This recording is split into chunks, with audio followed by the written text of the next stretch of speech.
Fala pessoal, tudo bom?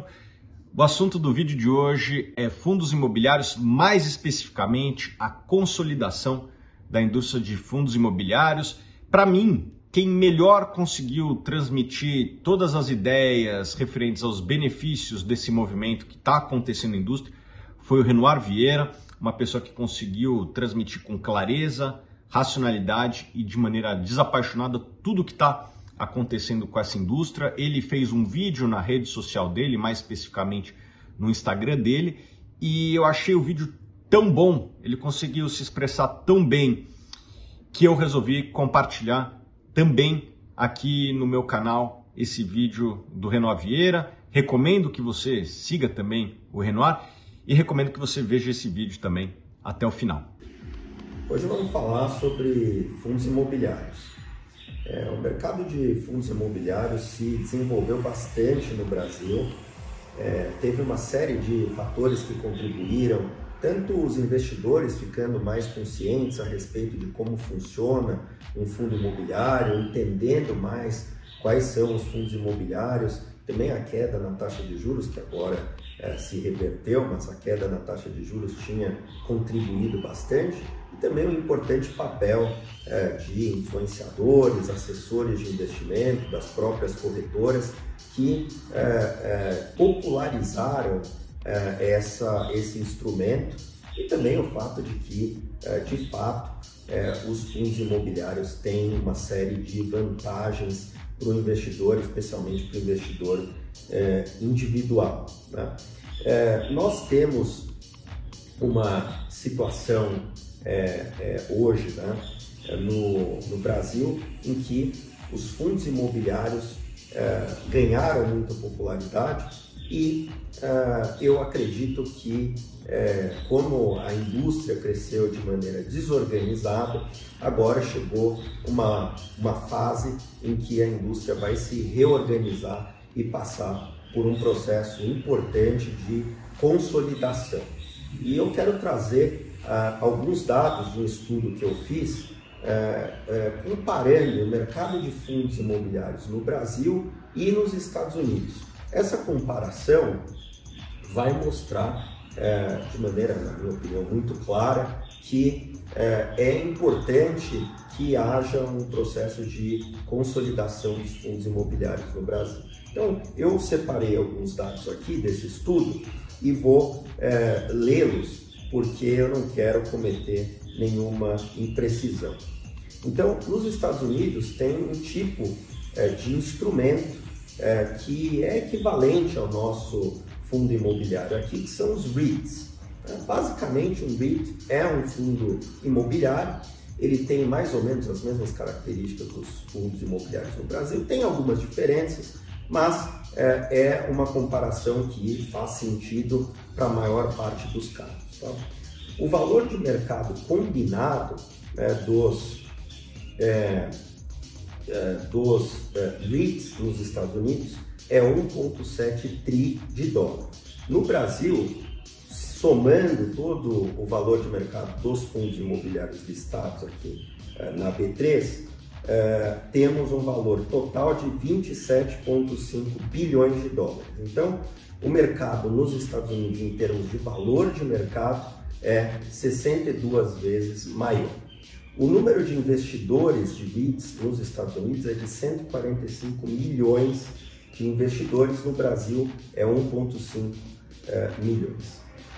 O número de propriedades dentro dos REITs é de 503 mil propriedades nos Estados Unidos, enquanto no Brasil é apenas 681 propriedades. Então, em termos de comparação, os Estados Unidos têm 738 vezes mais propriedades dentro dos REITs do que tem os fundos imobiliários combinados no Brasil. O número de empresas e fundos, né, é de 217 nos Estados Unidos e 104 no Brasil, sendo que o número de fundos listados, ou seja, de REITs nos Estados Unidos, é de 176, enquanto no Brasil tem 431 fundos listados. Então tem quase 2,5 vezes mais fundos imobiliários listados no Brasil do que nos Estados Unidos tem REITs. Enquanto o volume médio diário negociado nos Estados Unidos é de 11,1 bi de dólar, enquanto no Brasil o volume médio negociado em fundos imobiliários é de 52,9 milhões de dólares por dia. Ou seja, a liquidez dos REITs nos Estados Unidos é 210 vezes maior do que dos fundos imobiliários no Brasil. O que isso significa, né? No fim das contas, isso significa que os prêmios de risco nos Estados Unidos são menores porque tem mais liquidez, porque tem uma diversificação maior em termos de número de propriedades e também as taxas de administração e performance, nos casos que tem alguma taxa de performance, conseguem ser menores, porque certos custos são fixos e, portanto, uma gestora tem que ser viável economicamente. E para isso, acaba tendo que cobrar uma taxa de administração no Brasil maior do que um REIT equivalente nos Estados Unidos. Eu diria que a grande questão aqui no Brasil é que tem muitos fundos pequenos e esses fundos pequenos acabam por ter que cobrar taxas de administração e performance maiores e tem menos liquidez para o investidor entrar e sair de uma posição. Então, o panorama geral é que hoje nós temos uma situação no Brasil em que os fundos imobiliários são pequenos, pouco diversificados, têm pouco volume e são veículos caros para o investidor em termos de taxa de administração e, eventualmente, performance. Tem ocorrido, agora que digamos, essa liquidez muito abundante no mercado diminuiu e que vários dos ativos de risco, inclusive fundos imobiliários, perderam valor de mercado, tem havido uma movimentação no sentido de tentar fazer uma consolidação, fundir alguns fundos, enfim, liquidar outros e naturalmente que essa movimentação de mercado traz algumas dúvidas, inseguranças e críticas, algumas delas, na minha opinião, infundadas, e eu vou tentar explicar um pouco do porquê. Tem duas gestoras que estão, digamos assim, liderando esse processo. Tá? A Capitânia, por um lado, que tem aí algumas iniciativas de liquidar alguns fundos e tal, e a Suno Asset, que tem tentado tomar a gestão de alguns fundos imobiliários. Né?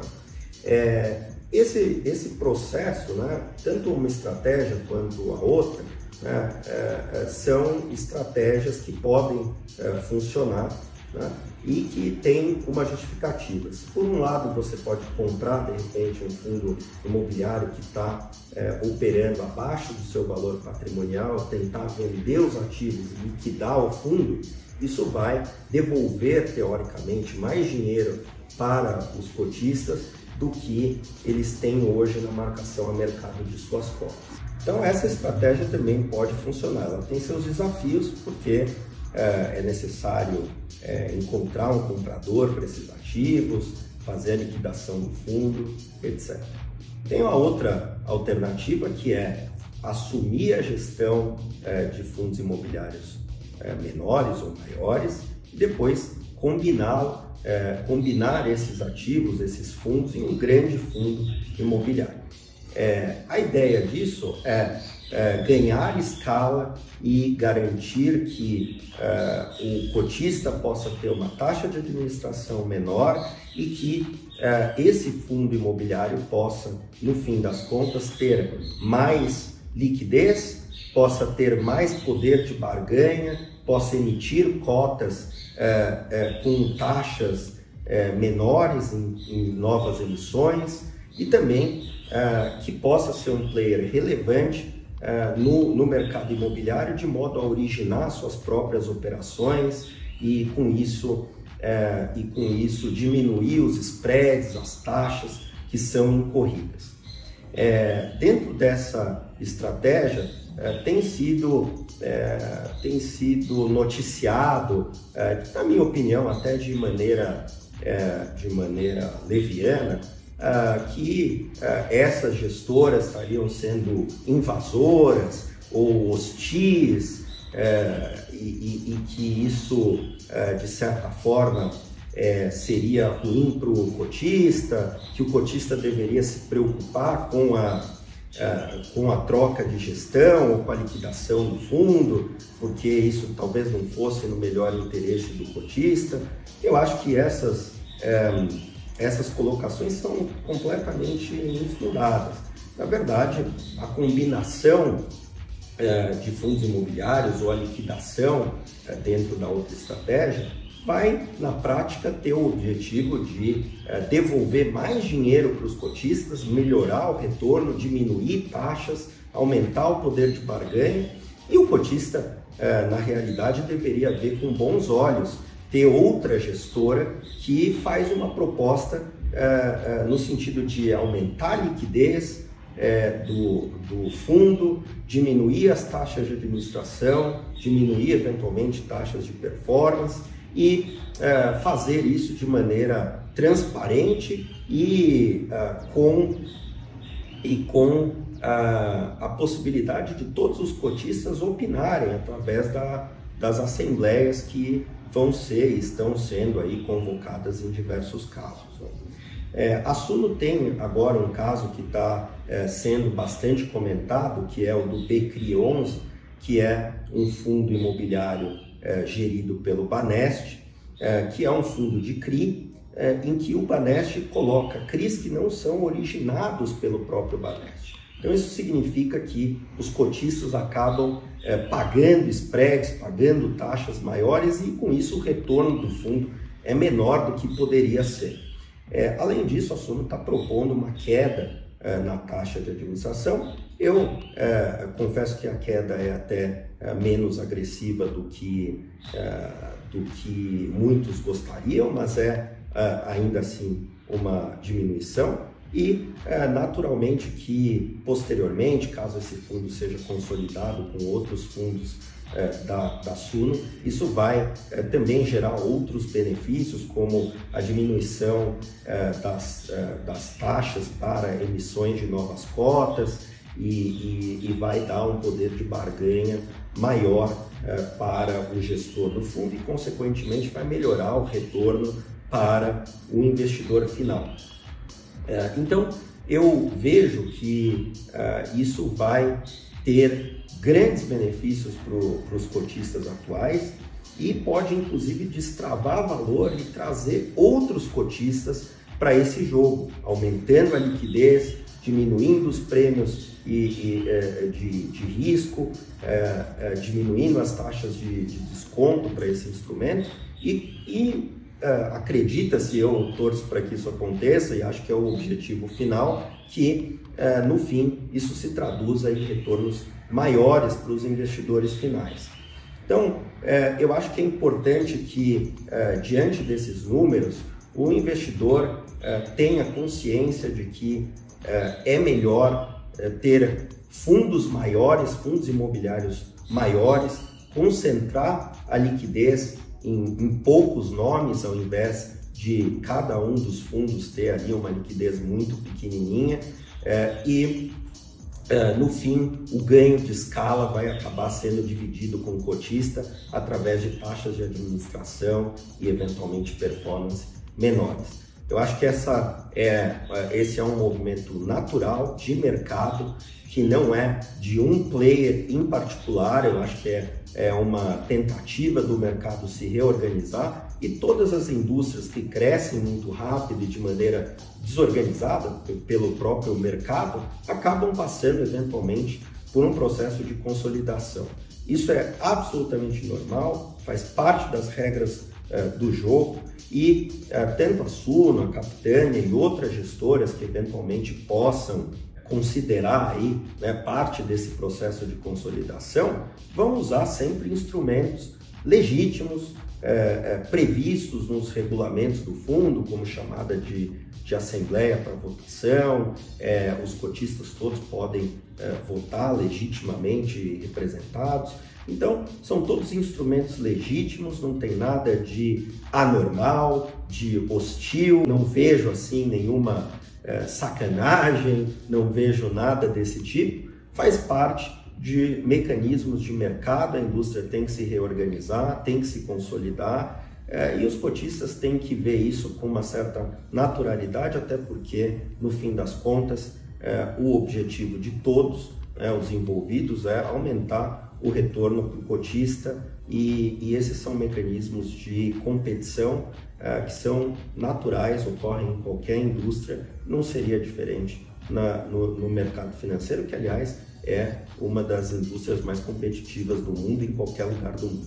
Então, meu recado é que eu apoio esse movimento tanto da Capitânia quanto da Suno e de outros players que venham a fazer esse tipo de movimento, né? E que o importante é garantir que o cotista tenha seus direitos e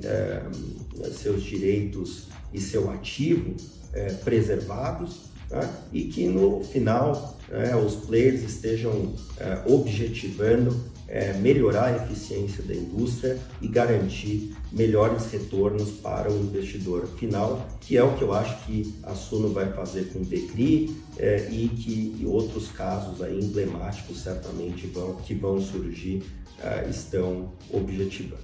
E você, já investe em fundos imobiliários? O que você achou desses dados? Você concorda comigo que a indústria precisa se consolidar? Deixa seu comentário aqui e tenta me convencer caso você tenha uma opinião diferente.